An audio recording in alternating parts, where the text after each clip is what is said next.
आजच्या भागात आपण पाहतोय इथे तारिणीसाठी जे केदारनी गिफ्ट आणलं असतं ते तिला देतो। इथे त्यांनी सॉरी वगैरे पण लिहिलेलं असतं। त्यावर तारिणी विचारते की सॉरी कशाला, तर लगेचच केदार सांगतो की चुकीचं गिफ्ट आणलं म्हणून। लगेचच इथे तारिणी त्यांनी आणलेलं जे नाईटी जी आहे ती उघडून पाहते। पाहता पाहता केदार तिला म्हणतो की मी सिनेमामध्ये वगैरे बघितलंय की नवरा असाच त्याच्या बायकोला अशी छान नाईटी वगैरे देतो।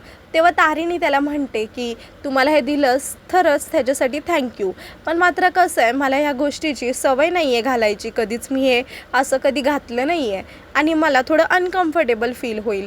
त्यासोबतच ती त्याला म्हणते की ही जी सुरुवात आहे ही माझ्यासाठी खूप नवीन आहे आणि ह्या सगळ्या गोष्टी माझ्यासाठी खूप नवीन नवीन आहेत, म्हणूनच ह्या सगळ्यांसाठी मला वेळ लागेल।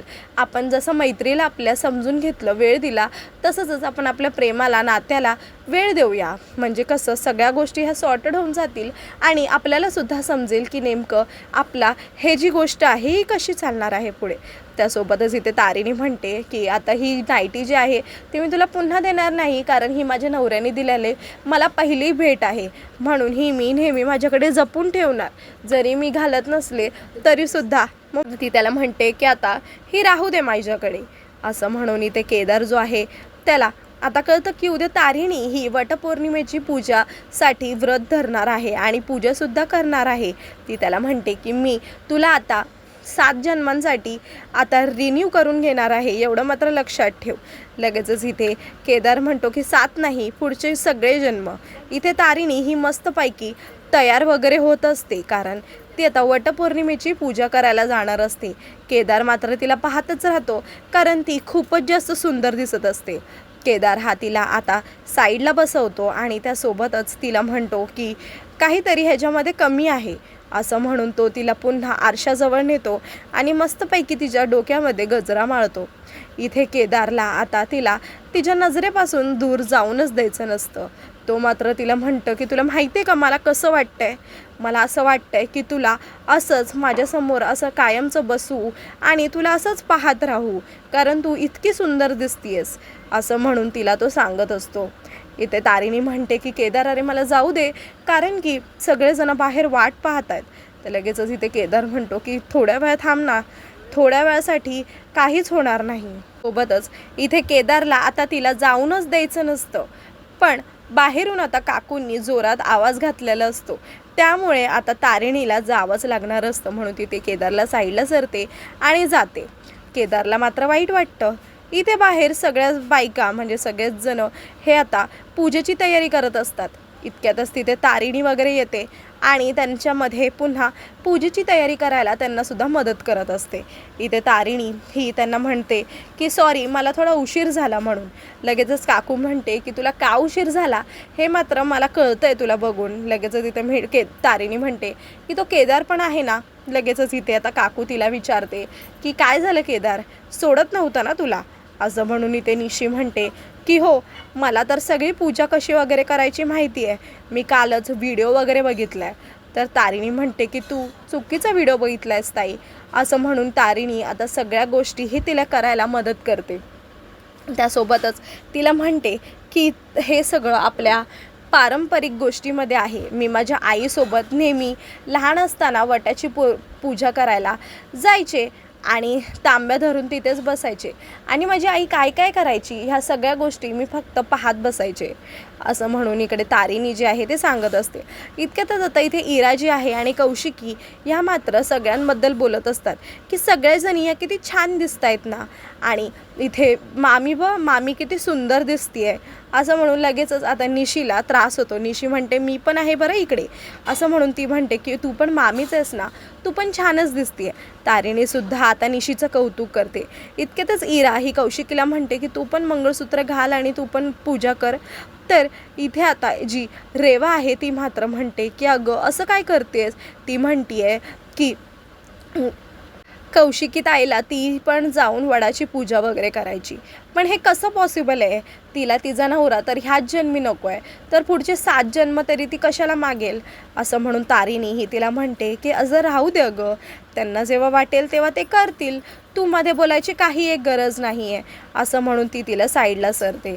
इथे आता सगळ्यांना मात्र वाईट वाटतं, खरं तर निशीला वाईट वाटतं, इथे लगेचच आता कौशिकी जी आहे तिला तारिणी म्हणते, तुम्हाला जेव्हा वाटेल तेव्हा तुम्ही न करा. लगेचच कौशिकी चिडते, तिला म्हणते की पण हे आता कधीच शक्य नाही आहे, कारण मला हे कधीच करायचं नाही आहे.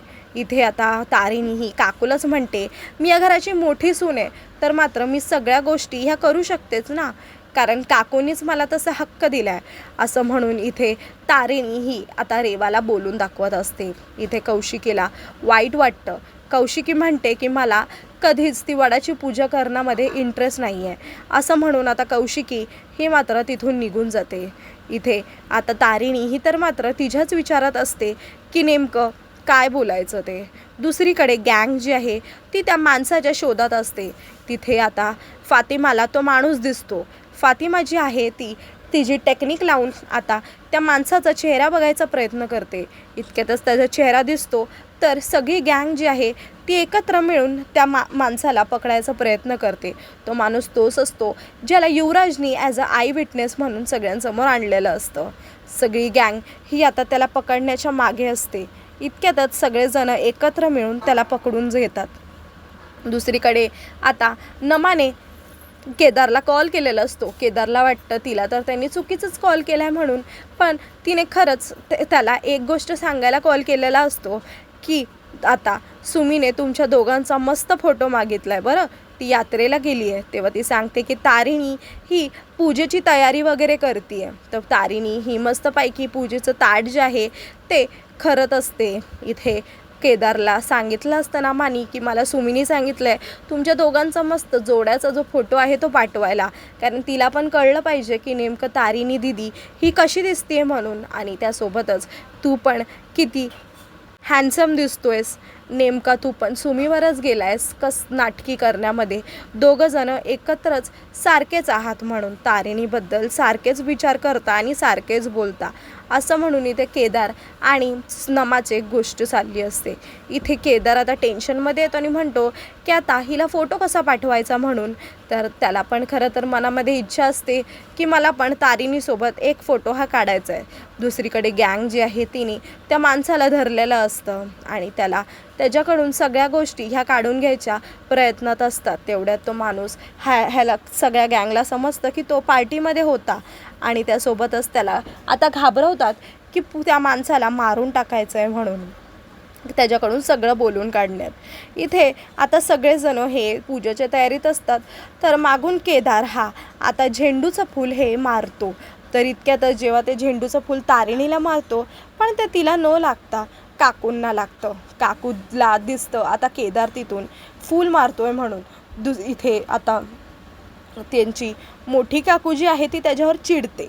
तर लगेचच आता इथे केदार म्हणतो की तसं नाही काकू, तुम्ही सगळ्याजणी इतक्या सुंदर दिसत आहेत म्हणूनच मी इकडे आलो. मला असं वाटतं आहे की तुमच्या सगळ्यांचा एक छान असा फोटो काढावा म्हणून. आता लगेच इथे काकूला त्याची ही जी कल्पना आहे ती चांगली वाटते आणि ती म्हणते की हो चालेल, काढूया ना फोटो. तसे पण माझे आहो जे आहे ते तर आता लांब आहेत, त्यांच्यासाठी तर मला काढायलाच लागेल ना त्याला पाठवायला. असं म्हणून लगेचच काकू जी आहे ती सगळ्यांना रेडी करते फोटो काढण्यासाठी आणि केदारला म्हणते की चालेल केदार, तू आमचं छानपैकी मस्तसा असा एक फोटो काढ. असं म्हणून आता इथे केदारला सगळेजण हे फोटो काढायला सांगत असतात. इथे तारिणी पण म्हणते की हो केदार, सगळे म्हणतायत तर आता मस्तपैकी एक सगळ्यांचा फोटो काढच. खरं तर केदारला कोणाचंच नाही तर मात्र तारिणीचंच आता फोटो काढण्यामध्ये जास्त इंटरेस्ट असतो. तो तारिणीला त्याच्या फोनमध्ये झूम वगैरे करून बघत असतो आणि त्यासोबतच सगळ्यांचा एक छानपैकी मस्त असा एक फोटो काढतो. इथे आता सगळेजणी हे पूजेच्या तयारीसाठी जातात. इथे केदार हा तारिणीला म्हणतो की मला तुझ्यासोबत एक छान असा फोटो काढायचा आहे म्हणून. तारिणी म्हणते पण अरे आता कसं शक्य आहे ते. इतक्यातच आता दोघेजणं हे फोटो काढायलाच घेतात. तेवढ्यात तिथे काकू येते. त्याला म्हणते की काय चाललं आहे तुझं, मला आणि हिला घेऊन जायचं आहे वडाची पूजा करायला. असं म्हणून काकू जी आहे ती आता तारिणीला घेऊन जाते. तेव्हा केदार हा आता विचारातच पडतो की मात्र मी बॉससोबत कसा फोटो काढू.